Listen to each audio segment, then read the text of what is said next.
अष्टावक्र गीता का यह कथन, जो दिख रहा है वह सत्य नहीं है, हमारे सामान्य अनुभव के बिल्कुल विपरीत प्रतीत होता है। क्योंकि हम उसी को सत्य मान लेते हैं जो आंखों से दिखाई देता है, जिसे हम छू सकते हैं और जिसके साथ हमारा प्रत्यक्ष संबंध है। परंतु अष्टावक्र दृष्टि को इंद्रियों से हटाकर चेतना की गहराई में ले जाते हैं। वे कहते हैं कि दृश्य संसार वास्तविक प्रतीत तो होता है, पर वह परिवर्तनशील है, और जो निरंतर बदलता है वह अंतिम सत्य नहीं हो सकता।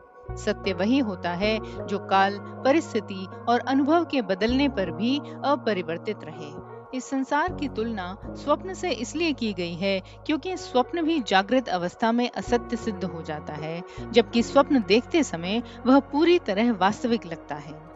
स्वप्न में सुख दुख, भय, सफलता और हानि सब अनुभव होते हैं, पर जागने पर पता चलता है कि कुछ भी वास्तव में घटित हुआ ही नहीं था। इसी प्रकार यह संसार भी आत्मबोध के जागने पर अपनी अंतिम वास्तविकता को खो देता है। इसका अर्थ यह नहीं कि संसार बिल्कुल नहीं है, बल्कि यह कि इसका अस्तित्व सापेक्ष है, ना कि परम। अष्टावक्र गीता यह स्पष्ट करती है कि संसार नाम रूप का खेल है।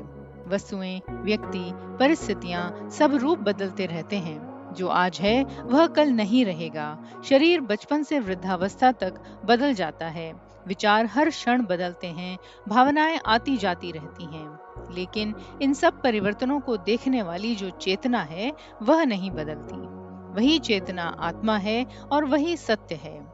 जब मनुष्य दृश्य को ही सत्य मान लेता है, तब वह डर, मोह और आसक्ति में फंस जाता है।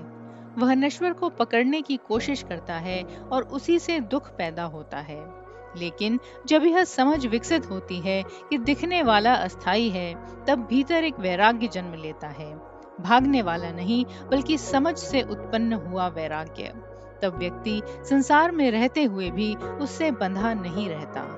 अष्टावक्र गीता का अंतिम संकेत यही है कि सत्य बाहर कहीं नहीं है। वह न वस्तुओं में है, न संबंधों में, न उपलब्धियों में। सत्य वह आत्मा है जो इस पूरे स्वप्न जैसे संसार को देख रही है। जब दृष्टि दृश्य से हटकर दृष्टा पर टिक जाती है, तभी वास्तविक बोध होता है। उसी क्षण यह स्पष्ट हो जाता है कि जो दिख रहा था वह आता जाता दृश्य था, और जो सदा उपस्थित था वही वास्तविक सत्य आत्मा है।